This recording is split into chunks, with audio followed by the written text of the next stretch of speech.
है मूड। तो मूड क्या होता है? मूड मतलब कि जो हम कोई भी स्टेटमेंट बोल रहे हैं, तो उस स्टेटमेंट का बोलने का हमारा इंटेंशन क्या है, हम किस संदर्भ में बोल रहे हैं। मतलब हम कहना चाहिए चाह रहे हैं कि हम किसी को रिक्वेस्ट कर रहे हैं या फिर किसी को सजेशन दे रहे हैं या फिर कुछ हम फैक्ट बता रहे हैं। मतलब तो मूड वो वर्ब की फॉर्म है जो हमारे इंटेंशंस को एक्सप्रेस करती है। ठीक है, जो हम जो कोई स्टेटमेंट बोल रहे हैं उस स्टेटमेंट के बोलने का पीछे जो स्पीकर है उसका क्या इंटेंशन है। क्या वो किसी फैक्ट को बताना चाह रहा है, या फिर क्या वो क्वेश्चन पूछना चाह रहा है, या फिर कोई ऐसा ऐसे स्टेटमेंट को बोल रहा है जो कि इम्पॉसिबल है। तो वो जो वर्ब फॉर्म है जो इसको एक्सप्रेस करती है उसको हम मूड कहते हैं। मूड किसको बोलते हैं? It is a verb form that express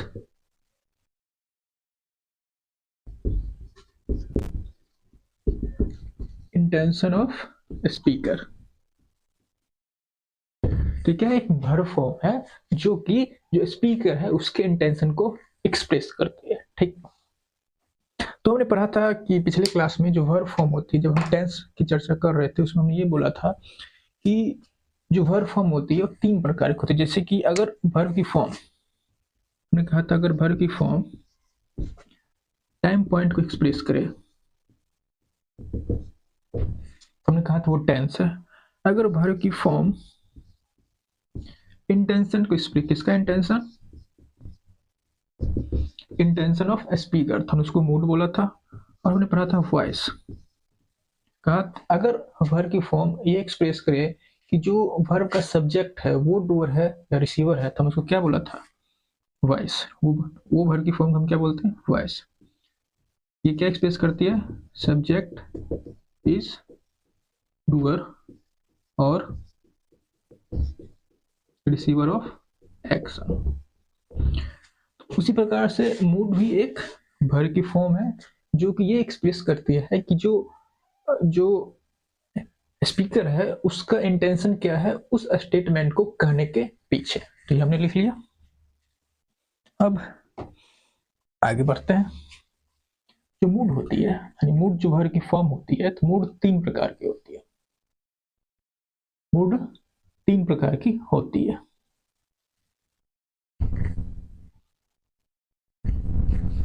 mood जो कि वर्ब की फॉर्म होती है वो तीन प्रकार की होती है। मूड जो कि वर्ब की फॉर्म होती है वो तीन प्रकार की होती है। वो कौन कौन होती है? कौन कौन होती है?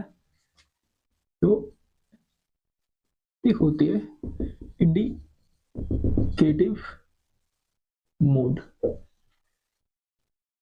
दूसरा होता है इंपेरेटिव मूड,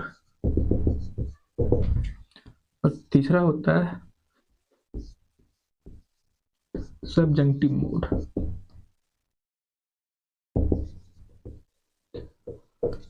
तो हम तीनों को धीरे धीरे पढ़ते हैं, स्टार्ट करते हैं। इंडिकेटिव मूड्स कि व्हाट इज इंडिकेटिव मूड। तो मूड जो है वो वर्ब की फॉर्म है और वो तीन प्रकार की होती है। एक होती है इंडिकेटिव मूड, एक होती है इंपेरेटिव मूड और एक होती है सब्जेक्टिव मूड। तो अब तीनों को हम लोग स्टार्ट करते हैं धीरे धीरे। तो पहले हम स्टार्ट करते हैं इंडिकेटिव मूड्स। तो इंडिकेटिव मूड कौन सी वर्ब की फॉर्म है? तो इंडिकेटिव मोड कैसे इंटेंशंस को एक्सप्रेस करने के लिए हम लोग, तो इंडिकेटिव मोड जो है वो कौन सी वर्ब की फॉर्म है, वो कैसे इंटेंशंस को एक्सप्रेस करने के लिए यूज की जाती है, हम उसको समझते हैं।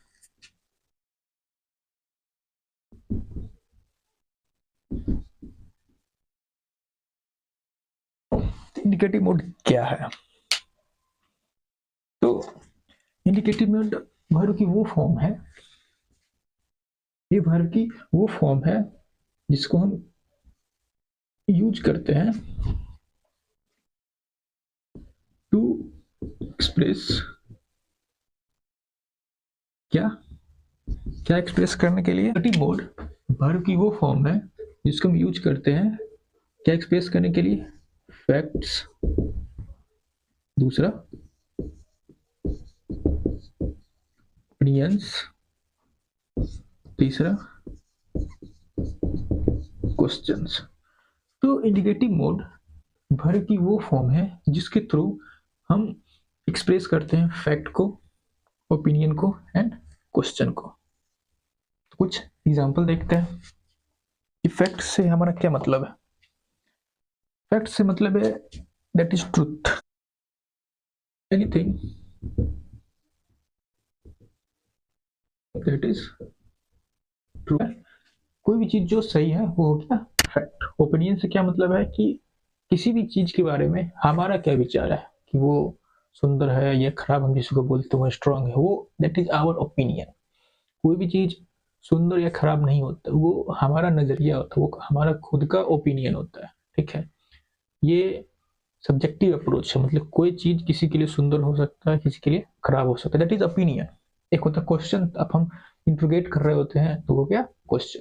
ठीक, तो उठा रहे हैं। तो जब हम फैक्ट को एक्सप्रेस करते हैं या फिर ओपिनियन को एक्सप्रेस करते हैं, तो फैक्ट तो to express facts opinions and questions, we use imperative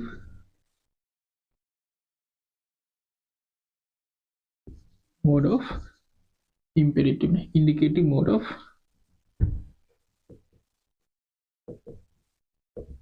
indicative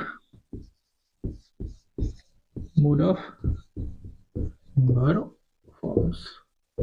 तो फैक्ट्स को एक्सप्रेस करने के लिए, ओपिनियन को एक्सप्रेस करने के लिए जो हम वर्ब फॉर्म यूज करते हैं वो इंडिकेटिव मोड की वर्ब फॉर्म को यूज करते हैं। ठीक है, तो अगर हम कहीं फैक्ट को एक्सप्रेस कर रहे हो या फिर ओपिनियन को एक्सप्रेस कर रहे हो या फिर किसी को इंट्रोगेट कर रहे हैं, तो उसमें जो वर्ब की फॉर्म यूज हो रही होगी तो वो वर्ब की फॉर्म इंडिकेटिव मोड की वर्ब फॉर्म होगी।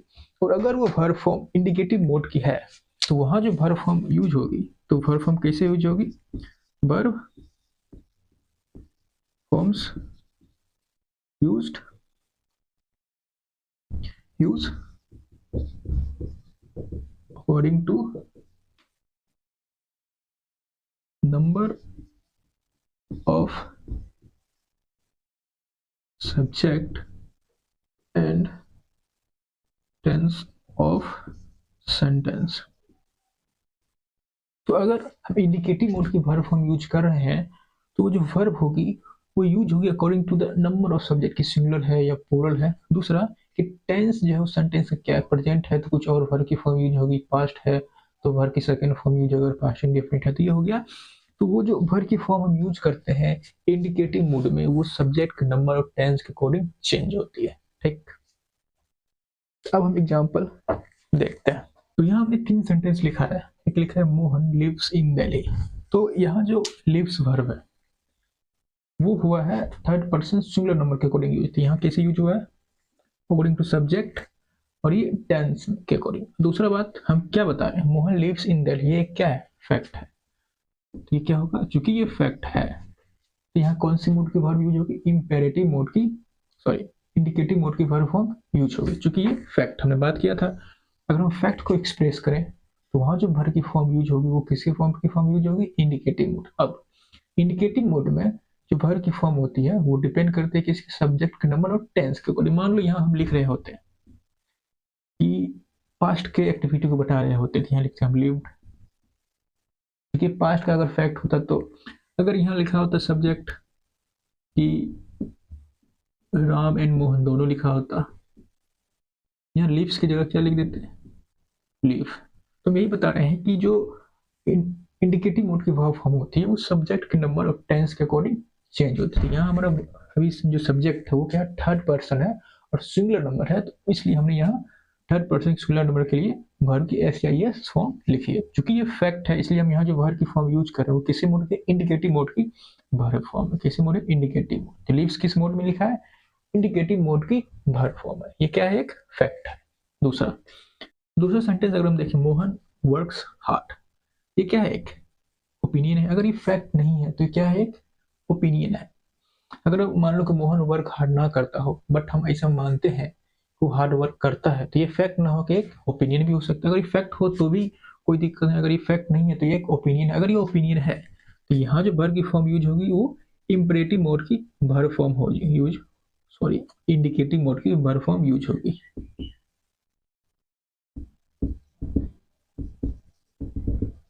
इंडिकेटिव मोड की वर्ब फॉर्म यूज होगी। ठीक उसी प्रकार यहाँ लिखा डज ही टीच साइंस।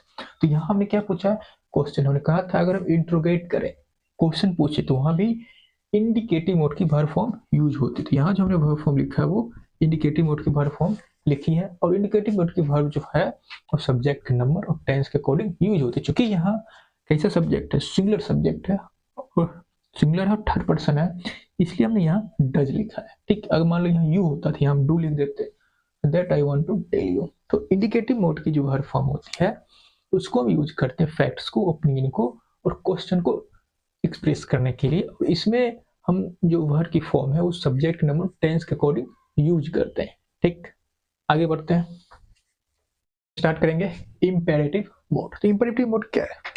तो इम्पेरेटिव मोड वर्ब की वो फॉर्म है जिसके थ्रू हम एक्सप्रेस करते हैं, क्या एक्सप्रेस करते हैं? डायरेक्ट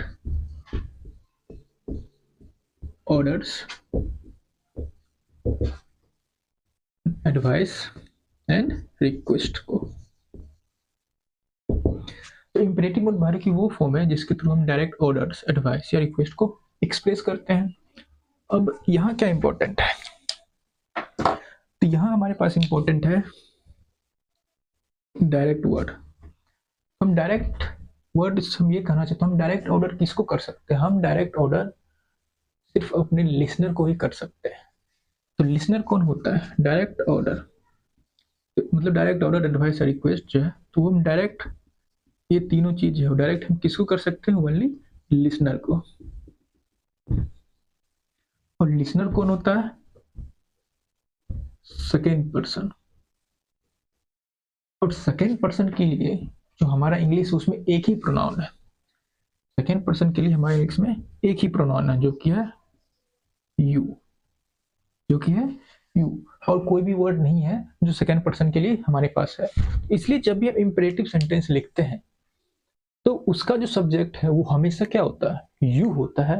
और जिसको हम लिखते और बोलते नहीं है, क्यों नहीं लिखते हैं? कि अंडरस्टूड है कि वो यू ही है ऑलवेज। ठीक, तो बिकॉज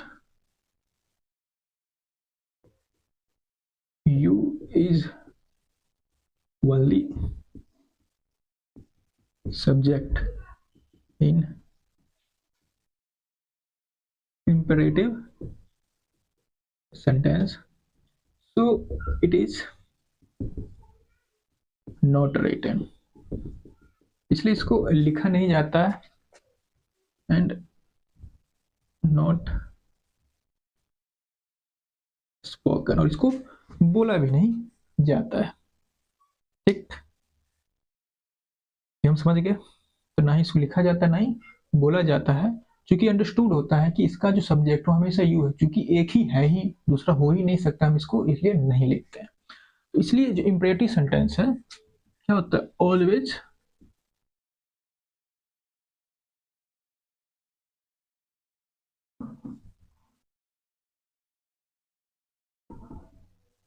स्टार्ट्स विथ वर्ब।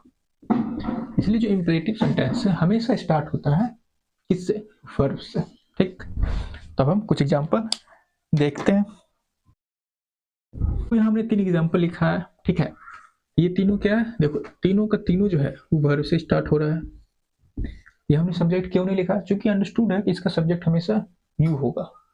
ठीक, उसके बाद ये क्या है? वॉक फास्ट, ये क्या है? एक ऑर्डर है। क्योंकि ये डायरेक्ट ऑर्डर है इसलिए हमने इसको वर्ब से स्टार्ट किया है। ठीक, तो जो डायरेक्ट ऑर्डर, एडवाइस, रिक्वेस्ट होती है वो एक इंपेरेटिव सेंटेंस है। तो इंपेरेटिव सेंटेंस में वर्ब जो सेंटेंस है वो वर्ब से स्टार्ट होती है, क्योंकि उसका जो सब्जेक्ट हमेशा यू होता है वो कि अंडरस्टूड होता है। ठीक, ये ऑर्डर है वर्क हार्ड दिस टाइम, तो यहाँ हम क्या दे रहे होंगे? शायद एडवाइस दे रहे होंगे, एक एडवाइस है। प्लीज हेल्प मी, ये क्या है? एक रिक्वेस्ट है। ये हमारी हो गई इम्पेरेटिव सेंटेंस। तो ये जो इसमें जो वर्ब की फॉर्म, तो जो हम इम्पेरेटिव सेंटेंस लिखते हो हमेशा प्रेजेंट इंडेफिनिट टेंस में लिखते हैं, ठीक है। तो यहाँ प्रेजेंट इंडेफिनिट टेंस में लिखा हुआ है। और जो इम्पेरेटिव सेंटेंस होती है उसका जो सब्जेक्ट होता है वो हमेशा ये होता है जो कि अंडरस्टूड होता है, जिसको लिखा बोला नहीं जाता। क्योंकि हम लिखें डायरेक्ट, तो हम डायरेक्ट ऑर्डर सिर्फ अपने लिसनर को ही कर सकते हैं, कि कोई लिसन ही हमको नहीं कर रहा। कोई थोड़ी मान लो कि मैं जो मेरे सामने है जो हमको सुन रहा, उसी को तो बोल सकते पढ़ो लिखो कुछ करो, वो है ही नहीं तो हम उसको क्या ऑर्डर एडवाइस कर सकते। तो जो यहाँ और जो हमारा लिसनर होता है वो क्या होता है, सेकंड पर्सन होता है। सेकंड पर्सन हम के लिए जो हमारे जो इंग्लिश है उसमें एक ही प्रोनाउन होता है वो होता है यू, इसलिए इसको लिखा बुलाना नहीं जाता। तो हम समझ गए इम्पेरेटिव मूड। तो इम्पेरेटिव मूड की जो वर्ब होती है वो वर्ब होती है जिसके थ्रू हम एक्सप्रेस करते हैं डायरेक्ट ऑर्डर एडवाइस और रिक्वेस्ट। तो आगे बढ़ते हैं, स्टार्ट कर रहे हैं प्रेजेंट सब्जेक्टिव मूड। तो प्रेजेंट सब्जेक्टिव मूड जो है वो खुद दो टाइप की होती है। सॉरी, हम लोग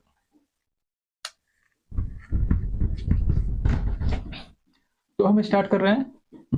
तो अब हम लोग स्टार्ट करने वाले हैं सब्जेक्टिव मोड। तो सब्जेक्टिव मोड जो है वो खुद दो टाइप की होती है। एक कौन होती है, प्रेजेंट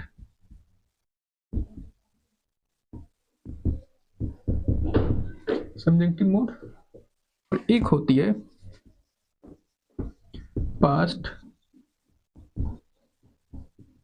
सब्जेक्टिव मोड। कौन कौन होती है, एक होती है प्रेजेंट सब्जेक्टिव मोड, एक होती है पास्ट सब्जेक्टिव मोड। तो प्रेजेंट सब्जेक्टिव मोड क्या होती है, तो प्रेजेंट सब्जेक्टिव मोड वर्ब की वो फॉर्म होती है जिसको हम यूज करते हैं, क्यों यूज करते हैं, एक्सप्रेस, क्या एक्सप्रेस करने के लिए, नेसेसिटी, रिक्वायरमेंट और indirect order advice requests necessities requirements indirect order advice prayer demand. ठीक, प्रेयर और डिमांड। तो प्रेजेंट सब्जेक्टिव मोड वर्ब की वो फॉर्म होती है जिसको हम यूज करते हैं नेसेसिटीज को, रिक्वायरमेंट को, या फिर इनडायरेक्ट ऑर्डर एडवाइस रिक्वेस्ट या प्रेयर या फिर इनडायरेक्ट डिमांड को एक्सप्रेस करने के लिए। तो यहाँ जो वर्ड है इनडायरेक्ट इंपॉर्टेंट है। हमने इम्परेटिव सेंटेंस में कहा था कि डायरेक्ट, तो वहाँ जो मेरा सब्जेक्ट था वो लिसनर था, यहाँ इनडायरेक्ट है। तो अगर डायरेक्ट ऑर्डर एडवाइस रिक्वेस्ट हो तो हम उसको इम्पेरेटिव मोड में लिखते हैं, ठीक है। बट वो अगर इनडायरेक्ट ऑर्डर एडवाइस रिक्वेस्ट हो तो उसको हम सब्जेक्टिव मोड में लिखते हैं। तो सब्जेक्टिव मोड में जब सेंटेंस होता है तो वो सेंटेंस असर्टिव सेंटेंस होता है, हम आगे देखेंगे, ठीक। तो पास्ट सब्जेक्टिव मोड क्या होती है, वो वर्ब की फॉर्म होती है जिसको हम यूज करते हैं टू एक्सप्रेस, इसके थ्रू हम एक्सप्रेस करते इमेजिनेशन, इमेजिनेशन को,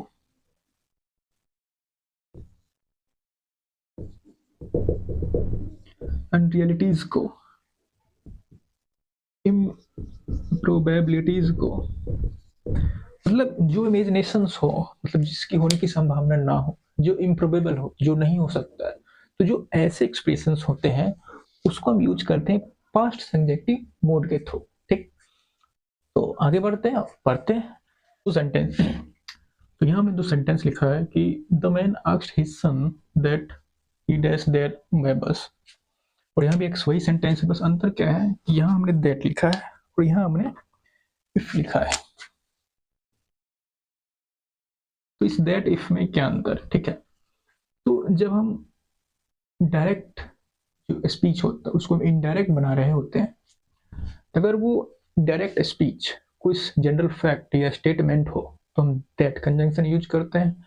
लेकिन अगर वो डायरेक्ट स्पीच कोई क्वेश्चन हो तो वहाँ इफ और वेदर कंजंक्शन का यूज करते हैं। तो पहले ऊपर लिखते हैं, क्या लिखते हैं कि if direct direct speech is कोई फैक्ट या general statement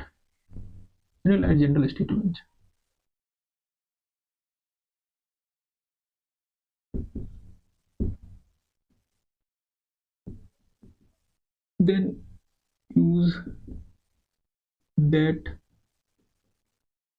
conjunction in indirect speech.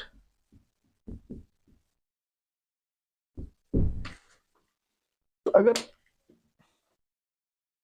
Direct speech एक जनरल स्टेटमेंट के कोई फैक्ट हो, ओपिनियन हो, तो हम यूज करते हैं दैट कंजंक्शन को।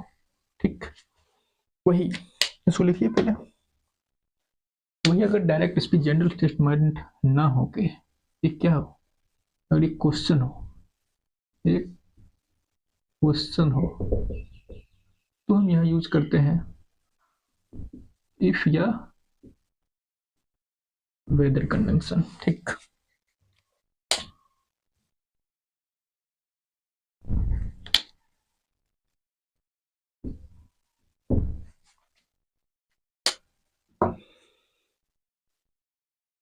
क्योंकि डायरेक्ट स्पीच एक क्वेश्चन है, तो जो हम कंजंक्शन यूज करते हैं इफ या वेदर कंजंक्शन यूज करते हैं। लेकिन अगर डायरेक्ट स्पीच वो कोई जनरल स्टेटमेंट हो, कोई फैक्ट हो, कोई ओपिनियन हो, तब जो हम कंजंक्शन यूज करते हैं तो हम दैट कंजंक्शन यूज करते हैं। ठीक है, हम समझ गए। इसको लिखिए, फिर आगे बढ़ते हैं।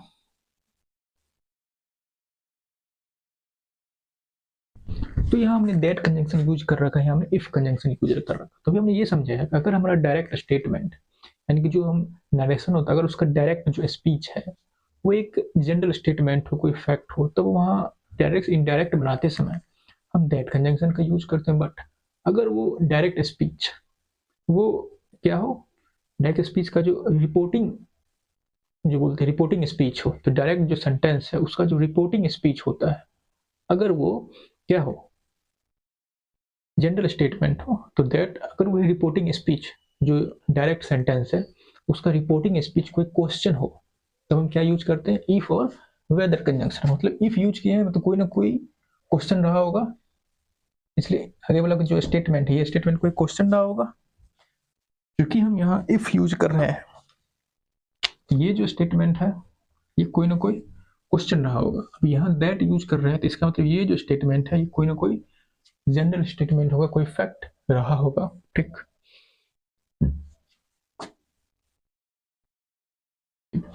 अब हम ये बोल रहे हैं कि ये जो आस्क्ड है, आस्क्ड का क्या क्या यूज होता है। तो आस्क्ड का दो मीनिंग होता है। जो आस्क्ड वर्ड है आस्क, इसका दो मीनिंग होता है। एक होता है टू इंटरोगेट,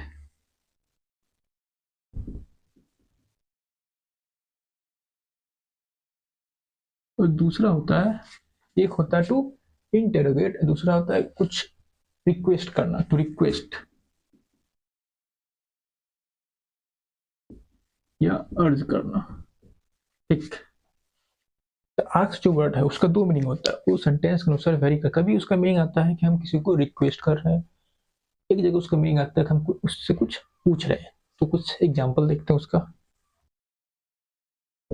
लिखा है कि they asked me my name, दूसरा में लिखा है कि they asked him to take rest. तो यहाँ जो हमने आस्क यूज किया है वो हुआ है यूज टू इंटरोगेट करने के लिए, मतलब कुछ क्वेश्चन पूछने के लिए। और जो यहाँ यूज हुआ है वो यूज हुआ है टू रिक्वेस्ट। तो हमने कहा कि जो आस्क्ड है उसका दो मीनिंग होता है। ठीक, वो समझिए। अब हम इस सेंटेंस को सॉल्व करते हैं। हमने क्या कहा कि डेट हम तब यूज करते हैं जब जो डायरेक्ट सेंटेंस होगा उसका जो रिपोर्टेड स्पीच होगा वो अगर फैक्ट हो, कोई ओपिनियन हो, कोई जनरल स्टेटमेंट हो, तो हम दैट कंजंक्शन यूज करते हैं। उसके बाद हमने ये बोला अगर वही रिपोर्टेड स्पीच वो क्या है, कोई क्वेश्चन हो, तो वहाँ इफ और वेदर कंजंक्शन यूज करते हैं। ये हम समझिए। उसके बाद हमने ये कहा जो आस्क्ड है उसका दो मीनिंग होता है, एक टू रिक्वेस्ट, एक होता है टू आस्क या टू इंटरोगेट। तो यहाँ जैसे हमने एक एग्जाम्पल दिया कि इसका मतलब होगा इंटरोगेट किया जा रहा है, यहाँ कुछ रिक्वेस्ट किया जा रहा है। ठीक उसी प्रकार हम यहाँ समझते हैं कि the man asked his son that he dash there by bus. तो यहाँ दैट लिखा है, दैट लिखा है मतलब कोई फैक्ट होगा, ठीक है, जनरल स्टेटमेंट होगा। तो यहाँ हम क्या कर रहे हैं, तो इसका दो मीनिंग होता है, एक एडवाइस देना और एक क्या होता है, इंटरोगेट करना। तो यहाँ इसका मीनिंग क्या होगा, उसने उसको एडवाइस किया। क्योंकि अगर क्वेश्चन पूछा होता तो हम यहाँ कौन कंजंक्शन यूज कर रहे होते, इफ।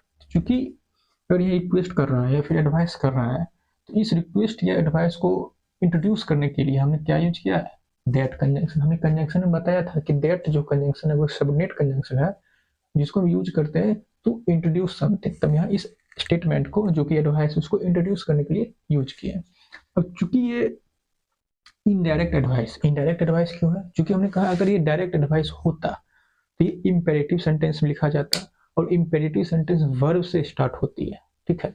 और ये क्या है?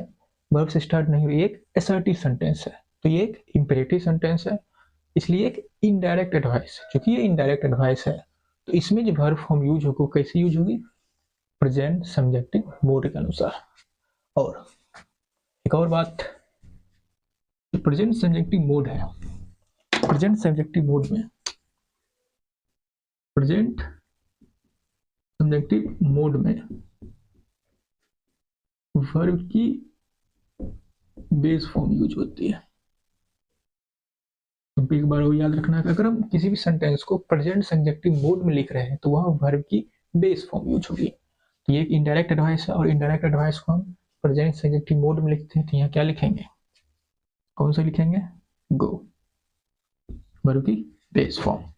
यानी कहते हैं man asked his son if he dash there by bus. अब यहाँ क्या है? इफ लिखा है, मतलब ये क्वेश्चन रहा होगा तभी हमने इफ कंजंक्शन लिखा है। तो हम आस्क को लिखा है टू इंटरोगेट करने के लिए। तो अगर ये क्वेश्चन है तो ये अगला स्टेटमेंट क्या है? Indirect question. हमने कहा जब क्वेश्चन पूछते हैं तो हम क्या इंडिकेटिव मोड यूज करते हैं वर्ब, और इंडिकेटिव मोड की जो वर्ब है वो सब्जेक्ट और टेंस के अकॉर्डिंग चेंज होती है। अब यहाँ जो हमारा मेन क्लॉज है वो पास्ट में है, इसलिए जो सबऑर्डिनेट क्लॉज होगा वो भी पास्ट में होगा। तो उसे हम क्या लिख देंगे? वेंट। ठीक, हमने गॉन काहे नहीं लिखा? गॉन इसलिए नहीं लिखा क्योंकि गॉन वर्ब की थर्ड फॉर्म है जो बिना हेल्पिंग वर्ब के नहीं आती है। ठीक, ये हम समझ गए। हमने क्या क्या समझा? जो प्रेजेंट सब्जेक्टिव मोड है उसमें वर्ब की बेस फॉर्म यूज होती है। जो इफ क्लॉज या वेदर क्लॉज है वो तब यूज करते हैं जब हमारा रिपोर्टेड जो स्पीच है वो क्या हो? वो एक क्वेश्चन हो, तब हम इफ और वेदर कंजंक्शन यूज करते हैं। दूसरा हमने ये समझा अगर दैट कंजंक्शन है तो उसको हम यूज करते हैं तब जब मेरा जो रिपोर्टेड स्पीच है वो क्या हो? एक जनरल स्टेटमेंट हो। तो एक जनरल स्टेटमेंट था, एडवाइस था, और हमने कहा था जब हम कंजंक्शन पढ़ रहे थे कि दैट को यूज करते हैं टू इंट्रोड्यूस समथिंग। हम एक इनडायरेक्ट एडवाइस है, हमने इसको इंट्रोड्यूस करने के लिए यूज किया। हमने क्यों कहा इसको इनडायरेक्ट एडवाइस? चूंकि हमने कहा था अगर ये डायरेक्ट रिक्वेस्ट ऑर्डर एडवाइस होता हम उसको इंपेरेटिव मोड में लिखते।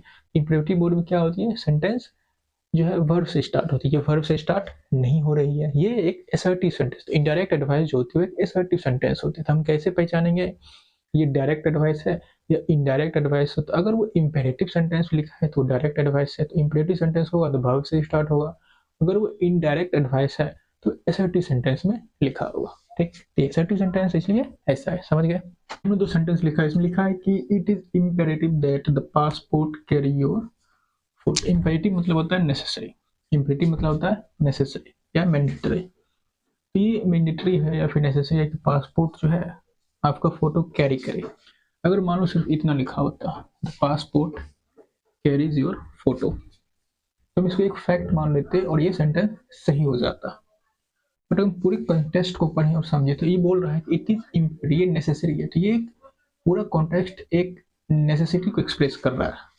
क्योंकि नेसेसिटी को एक्सप्रेस कर रहा है तो हमने पढ़ा था कि जो प्रेजेंट सब्जेक्टिव मोड है उसको हम यूज करते हैं नेसेसिटी को एक्सप्रेस करने के लिए। तो प्रेजेंट सब्जेक्टिव मोड नेसेसिटी को एक्सप्रेस करती है। तो यहाँ जो लिखी है the passport carries your photo, ये जो स्टेटमेंट है वो क्या है? एक नेसेसिटी है। और नेसेसिटी को एक्सप्रेस करने के लिए जो वर्ब फॉर्म यूज करते हैं वो है प्रेजेंटिंग सब्जेक्ट मोड की verb form. Present subjunctive mode की जो वर्ब फॉर्म होती है वो वर्ब की बेस फॉर्म होती है। तो यहाँ कैरीज ना लिख के क्या लिखेंगे? कैरी। उसके बाद अगर हम पढ़े the case does not require that he is present. यहाँ क्या कर शो कर रहा है? रिक्वायरमेंट को एक्सप्रेस कर रहा था। अगर हम सिर्फ इतना लिखते ही इज प्रेजेंट तो एक फैक्ट होता था, हम ये किसी को बोल रहे होते कि ही इज प्रेजेंट तो ये एक फैक्ट होता, तो ये सही होता। सिर्फ इतना लिखा होता, ये दैट से पहले जो है सब कुछ छिपा दो, मान लो सिर्फ इतना लिखा ही इज प्रेजेंट तो ये सही होता। बट अगर हम पूरे कॉन्टेक्स्ट को समझें तो ये बता रहा है कि ये जो स्टेटमेंट है ये रिक्वायरमेंट है, मतलब ये रिक्वायरमेंट को एक्सप्रेस कर रहा था। हमने पढ़ा था तो अगर हमको नेसेसिटी या रिक्वायरमेंट को एक्सप्रेस करना है तो उसको हम प्रेजेंट सब्जेक्टिव मोड में लिखते हैं। तो अगर हम प्रेजेंट सब्जेक्टिव मोड में लिखें तो उस स्टेटमेंट की जो वर्ब होगी वो वर्ब की बेस फॉर्म यूज होगी। तो ये इज एम आर की जो बेस फॉर्म होती है वो क्या होती है, बी होती है। तो यहाँ क्या यूज होगी, बी यूज होगी। तो सिर्फ इतना लिखा होता है इज प्रेजेंट, तो एक फैक्ट होता तो ये सही होता, और इंडिकेटिव मोड में लिखा होता ये सही स्टेटमेंट था। बट पूरी कॉन्टेक्स्ट तो पढ़े तो हमको पता लगता है ये स्टेटमेंट जो एक नेसेसिटी है, यानी कि एक रिक्वायरमेंट है। और नेसेसिटी और रिक्वायरमेंट को एक्सप्रेस करने के लिए जो हम वर्ब फॉर्म यूज करते हैं प्रेजेंटिंग सब्जेक्ट मोड, और प्रेजेंट सब्जेक्टिव मोड का जो वर्ब होता है वो वर्ब की बेस फॉर्म होती है। ठीक, फिर उसी प्रकार इसमें सिर्फ 10 पासपोर्ट करीज और फोटो लिखा होता तो इंडिकेटिव मोड की वर्ब फॉर्म में लिखी जाती तो ये सही होता। बट पूरी सेंटेंस को देखो एक इंपेरेटिव, जो एक इंपेरेटिव मतलब एक नेसेसिटी को शो कर है, इसलिए इसको प्रेजेंट सब्जेक्टिव मोड में लिखेंगे तो यहाँ वर्ब की बेस फॉर्म आएगी। समझ गए, ऐसे हम इसको सही किया। हमने एक सेंटेंस लिखा है, ये एक डायरेक्ट स्पीच है, ठीक है, डायरेक्ट स्पीच। ठीक, और ये क्या है, तो डायरेक्ट स्पीच के दो पार्ट, ये हमारा रिपोर्टिंग स्पीच,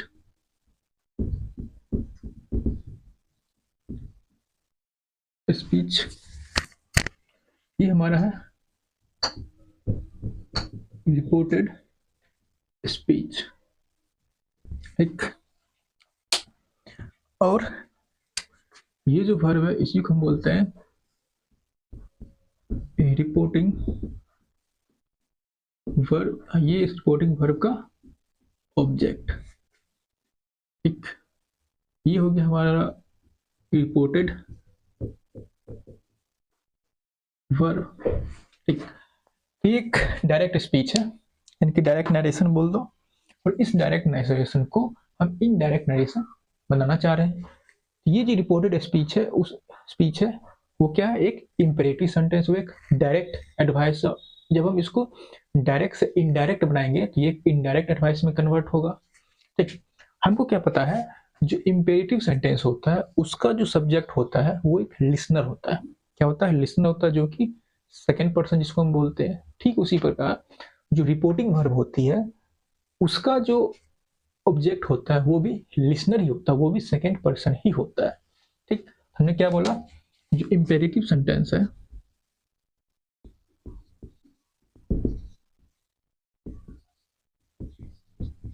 का सब्जेक्ट सेकेंड पर्सन होता है, मतलब लिसनर होता है। और रिपोर्टिंग वर्ब का ऑब्जेक्ट भी लिसनर ही होता है।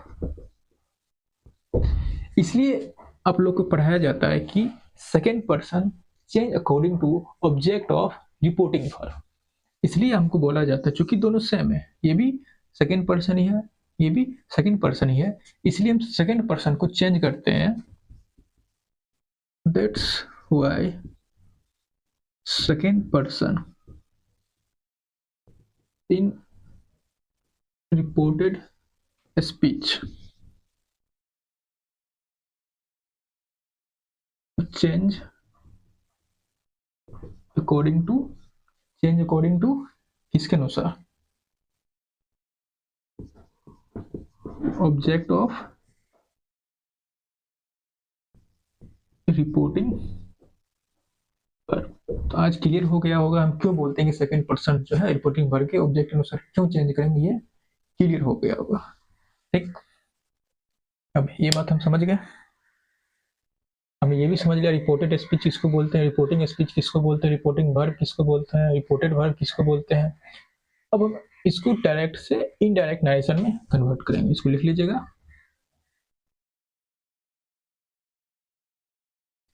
तो हमको क्या पता चला, चूंकि ये इंपेरेटिव सेंटेंस और इस हेल्प वर्ब का सब्जेक्ट कौन है, यू है, और ये जो सेड वर्ब है इसका ऑब्जेक्ट कौन है, वो भी सेकेंड पर्सन ही है, इसका सब्जेक्ट भी सेकेंड पर्सन ही है। दूसरा ये एक एडवाइस है, तो हम डायरेक्ट से इनडायरेक्ट बनाते समय हम लिख सकते हैं ही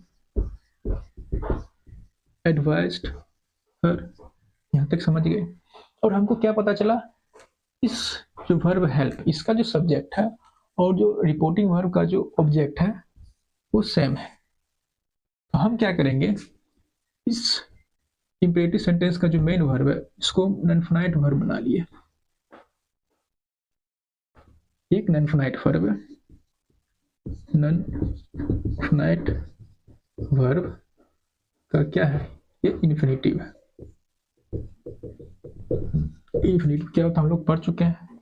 तो he advise her to help, he advise her to help your friend. तो यहाँ हमने कोई अलग से कोई क्लाउज या फिर प्रेडिकेट नहीं बनाया, क्योंकि हमने डायरेक्ट ऐड कर दिया इसमें, एक सिंगल सेंटेंस बनाते हैं। हमने कोई कंजंक्शन नहीं लिखा, बस हमको क्या पता था कि इसका जो सब्जेक्ट है और ये जो ऑब्जेक्ट है दोनों सेम है। हमने क्या पढ़ा था, अगर जो इन्फिनेटिव होता है, अगर हम मेन वर्ब और इन्फिनेटिव को एक साथ लिख दें, ठीक है, मेन वर्ब और इन्फिनेटिव को एक साथ लिख दें, तो जो मेन वर्ब का सब्जेक्ट होता है वही इन्फिनेटिव का भी सब्जेक्ट होता है। बट अगर हम मेन वर्ब लिखें और मेन वर्ब के बाद कोई ऑब्जेक्ट लिखें और उस ऑब्जेक्ट के बाद कोई इन्फिनेटिव लिखें, तो जो मेन वर्ब का ऑब्जेक्ट होता है वही इन्फिनेटिव का सब्जेक्ट हो जाता है। जब हम इन्फिनेटिव पढ़ा रहे थे वर्ब फॉर्म में, उस समय हम पढ़ाए थे, तो यही क्या है, तो इसका जो ऑब्जेक्ट है, इसका जो ऑब्जेक्ट है जो कि है वो हर, यही इसका क्या हो जाएगा, सब्जेक्ट हो जाएगा। समझ गए। तो यहाँ हमने कोई क्लाउज लॉज नहीं बना था। ये एक तरीका हो गया इसको डायरेक्ट से इनडायरेक्ट बनाने का। ये इसका क्या है, इनडायरेक्ट स्पीच। तो ये एक तरीका हुआ। तो क्या सिर्फ यही एक तरीका है कि हम कुछ और भी कर सकते हैं? हम एक और तरीका है हमारे पास, पहले इसको लिखिए, तो मिटा रहे हैं इसको। एक तो मैं इसे बना लिया और एक क्लाउज यूज करके भी बना सकते हैं। क्लाउज कैसे यूज करके बना सकते हैं, हम लिख सकते हैं he advised her that। हमने यहाँ दैट कंजंक्शन लिखा, और दैट क्या है, दैट एक सबऑर्डिनेट कंजंक्शन है। अब सबनेट कंजंक्शन अगर हम लिख रहे हैं तो हमको आगे सबनेट क्लाउज भी लिखना पड़ेगा। अब क्लाउज जो है बिना सब्जेक्ट और प्रेडिकेट होता नहीं, तो हमको एक सब्जेक्ट चाहिए। अब इस हेल्प भर का जो सब्जेक्ट है यू है, तो हमने क्या बोला था, यू किसके अकॉर्डिंग चेंज होगा, रिपोर्टिंग वर्ब के ऑब्जेक्ट के अकॉर्डिंग। तो यहाँ क्या है, हर है, तो इसके अकॉर्डिंग क्या चेंज करेंगे, हर के अकॉर्डिंग चेंज करेंगे तो क्या हो जाएगा, सी। सी उसके बाद सी है। अब हमको क्या पता है, चूंकि ये एडवाइस है, एडवाइस के लिए हम क्या यूज करते हैं, एक मॉडल यूज करते हैं, शुड, ही शुड, शुड। और मॉडल के साथ वर्ब की first form should, she should help her friend. तो he advised her that he should help her friend. ये हो गया। इसको भी हमने क्या सेकंड पर्सन के अकॉर्डिंग चेंज करते, एक ये तरीका हो गया, ठीक। बट अभी तुरंत हमने पढ़ा था कि जो प्रेजेंट सब्जेक्टिव मोड है उसको इनडायरेक्ट एडवाइस, ऑर्डर, रिक्वेस्ट करने के लिए यूज करते हैं। तो ये क्या है, ये इनडायरेक्ट एडवाइस ही तो है। तो हम यहाँ इसको प्रेजेंट सब्जेक्टिव मूड में भी लिख सकते हैं। तो प्रेजेंट सब्जेक्टिव मूड क्या होता है, सीधे लिख दो, ही एडवाइज्ड हर। तो एडवाइस क्या है, जो दैट के बाद जो स्टेटमेंट लिखा है वो एक एडवाइस है, ठीक है। That she help her friends, ये हो गया प्रेजेंट सब्जेक्टिव मोड में दोनों। तो हमारे पास तीन हो गया। इससे पहले लिखा था, यहाँ हमने क्या यूज किया, मॉडल्स, जो कि ये है, ये क्या है, प्रेजेंट सब्जेक्टिव मोड का यूज किया। इस दोनों में क्या अंतर है, बस यहाँ शुड है और यहाँ शुड नहीं है। तो इतना देर से हम ये समझाना चाह रहे हैं कि जब हमको स्पीकर के इंटेंशन को एक्सप्रेस करना हो कि हम क्या करना चाह रहे हैं, जैसे रिक्वेस्ट करना चाह रहे हैं या फिर किसी के परमिशन देना चाहे, तो उस टाइप के इंटेंशन को एक्सप्रेस करने के लिए हमारे पास दो तरीका है।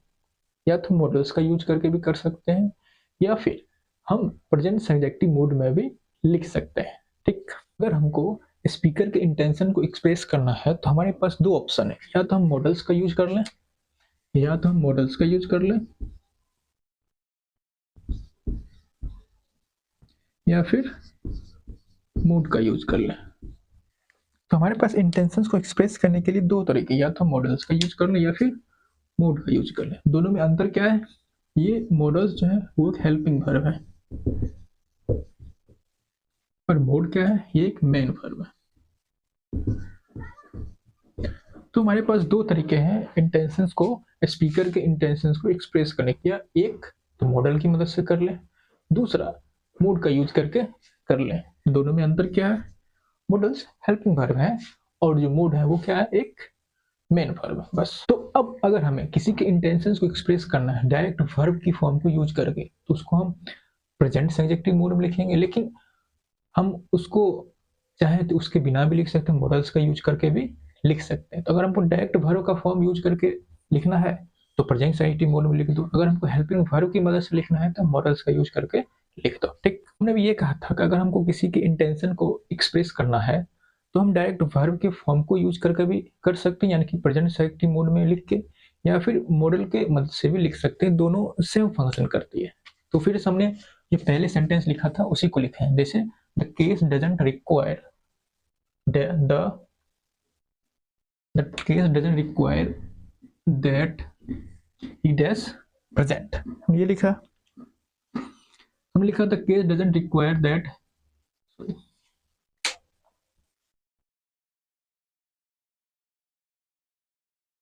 तो अभी हमने कहा था कि जो अगर हम किसी के इंटेंशंस को एक्सप्रेस करना है तो हम उसको डायरेक्ट वर्ब के फॉर्म को भी यूज करके भी कर सकते हैं, यानी कि प्रेजेंट सब्जेक्टिव मोड में लिख के, या फिर हम मॉडल्स का यूज करके भी कर सकते हैं। दोनों सेम फंक्शन करती है, ठीक।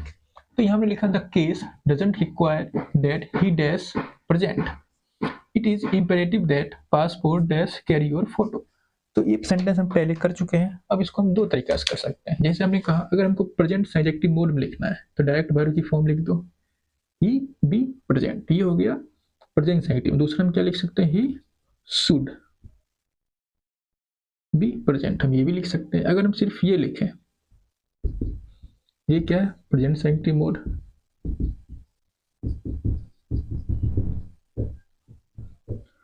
और ये क्या है?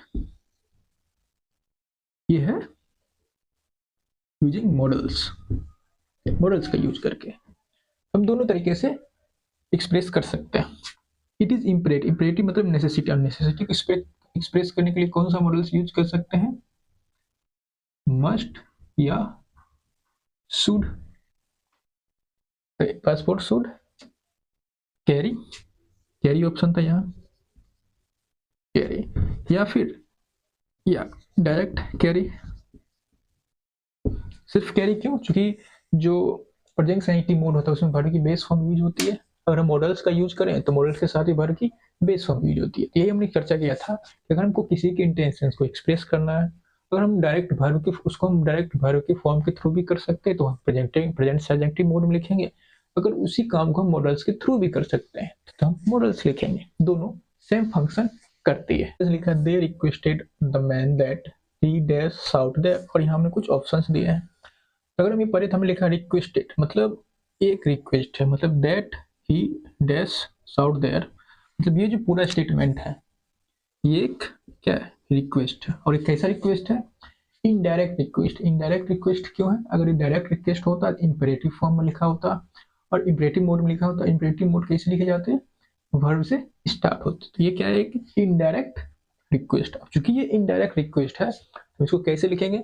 प्रेजेंट सब्जेक्टिव मोड में लिखें। अब प्रेजेंट सब्जेक्टिव मोड में कौन सी वर्ब फॉर्म यूज होती है? वर्ब की बेस फॉर्म यूज होती है, ठीक। तो इसको हम टेंस नहीं कहेंगे। तो टेंस और इसमें क्या अंतर है? तो जो टेंस होती है, टेंस वर्ब की वो फॉर्म होती है जो टाइम के स्पेसिफिक पॉइंट को रेफर करती है, ठीक। लेकिन जो मोड होती है वो क्या करती है? इंटेंशंस को एक्सप्रेस करती है। तो ये टेंस नहीं है। तो टेंस क्या है? टेंस, टेंस क्या करती है? वर्ब की वो फॉर्म जो टाइम पॉइंट को रेफर करती है, टाइम पॉइंट को रेफर करती है। लेकिन मूड क्या है? ये रेफर्स इंटेंशन ऑफ स्पीक। तो हमको यहाँ टाइम पॉइंट को रेफर नहीं करना है कि किस टाइम में क्या हो, हमको रेफर करना है कि जो स्पीकर है उसका इंटेंशन क्या है। तो दोनों अलग अलग चीज है, तो हम यहाँ इंटेंशन को एक्सप्रेस करना चाह रहे हैं। तो टेंस क्या है? टेंस वो वर्ब की फॉर्म है जो टाइम के स्पेसिफिक पॉइंट को रेफर करती है, बट जो मोड है वो स्पीकर के इंटेंशंस को रेफर करते हैं। तो यहाँ हम लिखेंगे प्रेजेंट इंफिनिटिव मोड। हमको इंटेंशन से मतलब है, टाइम से नहीं। तो यहाँ इंटेंशन हमारा क्या है? रिक्वेस्ट। हम ये दिखाना चाह रहे हैं कि वो जो स्पीकर है उसका इंटेंशन है रिक्वेस्ट करना। तो अब ये जो डू डज लिखा है, डू लिखा है, डिड लिखा है, ये जो है हेल्पिंग वर्ब होती है टेंस की, एक प्राइमरी एक्सिलरी है जिसको हम मेन वर्ब के साथ यूज करते हैं टेंस फॉर्म करने के लिए। तो ये जो डू डिड डज है ये प्रेजेंट सब्जेक्टिव मोड में यूज, मतलब किसी भी मोड के लिए नहीं यूज होती है। तो गलत है, ये तो गलत है। क्योंकि अगर हमको मान लो प्रेजेंट टेंस है तो प्रेजेंट टेंस है तो या तो डू या डज लिखते हैं, वही अगर पास्ट टेंस है तो डिड लिखते हैं। तो ये तो टाइम को रेफर करने के लिए, तो ये प्रेजेंट सब्जेक्टिव मोड में यूज नहीं होगा। तो अगर प्रेजेंट सब्जेक्टिव मोड में अगर हमको नेगेटिव मीनिंग कन्वे करना हो तो मेन वर्ब्स के पहले डायरेक्ट नोट लिख दिया जाता है, ठीक। कोई हेल्पिंग वर्ब की जरूरत नहीं है। तो हमने क्या कहा? प्रेजेंट सब्जेक्टिव मोड में अगर नेगेटिव मीनिंग कन्वे करना हो तो हम मेन वर्ब से पहले डायरेक्ट नोट लिख देते हैं। और ये जो डू डज डिड होती है ये एक प्राइमरी वर्ब होती है जो टेंस फॉर्म करने के लिए यूज की जाती है। हमको यहाँ टेंस फॉर्म नहीं करना है, हमको इंटेंशंस को एक्सप्रेस करना। सो डायरेक्ट नोट इसको भी लिख लीजिएगा। इन सेंटेंस लिखा क्या है? The man advised his son that he took some rest. तो क्या लिखा है? ही टुक सम। तो अगर सिर्फ यहाँ इतना लिखा होता ही टुक सम रेस्ट तो ये सही माना जाता, हम बोलते एक फैक्ट है, हम बोलने या फिर वो कुछ रेस्ट ले चुका है, कोई फैक्ट होता है तो हम इसको सही मानते हैं, ठीक। बट इस पूरे स्टेटमेंट को देखें, द मैन एडवाइज्ड हिज सन, तो ये क्या लिखा है? ये एक इनडायरेक्ट एडवाइस है। चूंकि ये एक इनडायरेक्ट एडवाइस है तो इसको हम प्रेजेंट सब्जेक्टिव मोड में लिखेंगे। तो अब प्रेजेंट सब्जेक्टिव मोड में वर्ब की बेस फॉर्म यूज होती है, यहाँ क्या हो जाएगा? टेक। तो we shall request him that he has pity on them. सिर्फ इतना लिखा होता है, he has pity on them, हम इसको मानते हैं कोई फैक्ट है, ठीक। बट ऐसा, लेकिन हम पूरे कॉन्टेक्स्ट को देखे तो हमको क्या लग रहा है कि एक इनडायरेक्ट रिक्वेस्ट है। ये एक इनडायरेक्ट रिक्वेस्ट होती है, क्या होगा? वर्ब की बेस फॉर्म है, ये बेस फॉर्म नहीं है। बेस फॉर्म क्या होती है? हैव यूज हो जाएगा। हम यहाँ क्या करें? कोई मीनिंग ट्रांसलेट कर रहे हैं? नहीं, हम मीनिंग ट्रांसलेट ही नहीं कर रहे हैं। बस एक वर्ड को देखे हमको लग गया कि इनडायरेक्ट एडवाइस। इनडायरेक्ट एडवाइस क्यों है? क्योंकि असर्टिव सेंटेंस में लिखी हुई है। क्योंकि अगर डायरेक्ट एडवाइस होती है इंपेरेटिव सेंटेंस में लिखी होती है, हम डायरेक्ट समझे, कोई मीनिंग ट्रांसलेट करने की जरूरत नहीं है। द कोच ऑर्डर, यहाँ क्या हो गया? ऑर्डर। सिर्फ इतना लिख the player they practised hard, ये हो जाता है कि फैक्ट हो जाता है कि उसने प्रैक्टिस हार्ड किया। सिर्फ अगर इतना लिखा होता तो पूरे कॉन्टेक्स्ट को देखिए क्या है? ऑर्डर है। क्योंकि ये इनडायरेक्ट ऑर्डर है तो ये ना लिखे, हम क्या लिख देंगे? बस बेस फॉर्म, ठीक। तीन सेंटेंस लिखा, it is necessary that every citizen page taxes honestly. अगर सिर्फ इतना लिखा होता every citizen page taxes honestly तो ये सही होता, हम ये मानते हैं एक फैक्ट है। बट ये यहाँ से पढ़े तो ये क्या लग रहा है? एक नेसेसिटी है, और नेसेसिटी को एक्सप्रेस कर रहा है, इसका मतलब क्या होगा? Present subjunctive mode. चूंकि ये प्रेजेंट सब्जेक्टिव मोड है में यूज होना, तो ये जो sentence every citizen page tax honesty क्या हो गया? एक नेसेसिटी हो गया। और नेसेसिटी को एक्सप्रेस करते हैं कैसे? प्रेजेंट सब्जेक्टिव मोड से। तो यहाँ क्या हो जाएगा? वर्ब की बेस फॉर्म पे। अब क्या लिखा है? God saves our queen. ये क्या है? ये एक विश है, ये हमारा विश है। हम प्रे कर रहे हैं कि हमारे जो क्वीन है उसको सेव कर ले गॉड। तो ये हमारा, हमें क्या बोलते हैं? इनडायरेक्ट ऑर्डर है, ऐसी डिमांड या प्रेयर है, उसको हम किस में लिखते हैं? प्रेजेंट सब्जेक्टिव मोड में। चूंकि ये प्रेजेंट सब्जेक्टिव मोड है, ये हमारा विश है, ये एक प्रेयर है, तो इसको हम कैसे लिखेंगे? प्रेजेंट सब्जेक्टिव मोड में। चूंकि ये प्रेजेंट सब्जेक्टिव मोड में लिखा जाएगा तो यहाँ क्या हो जाएगा? वर्ब की बेस फॉर्म। जैसे हम लिखते हैं गॉड ब्लेस यू, ये भी क्या होता है? प्रेजेंट सब्जेक्टिव मोड में होता है, इसलिए यहाँ वर्ब की फर्स्ट फॉर्म आती है, ठीक।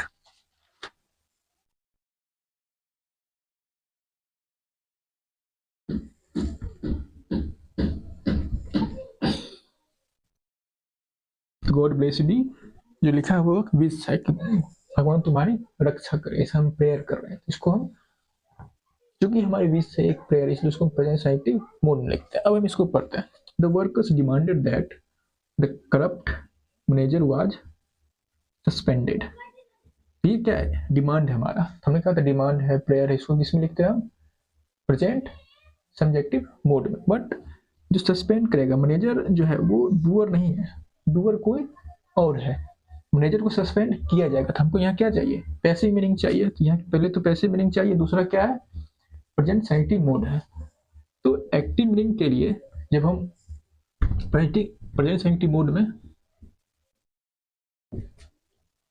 सब्जेक्टिव मोड, ठीक, एक्टिव मीनिंग चाहिए तो वर्ब की बेस फॉर्म यानी B1। अगर पैसिव मीनिंग चाहिए तो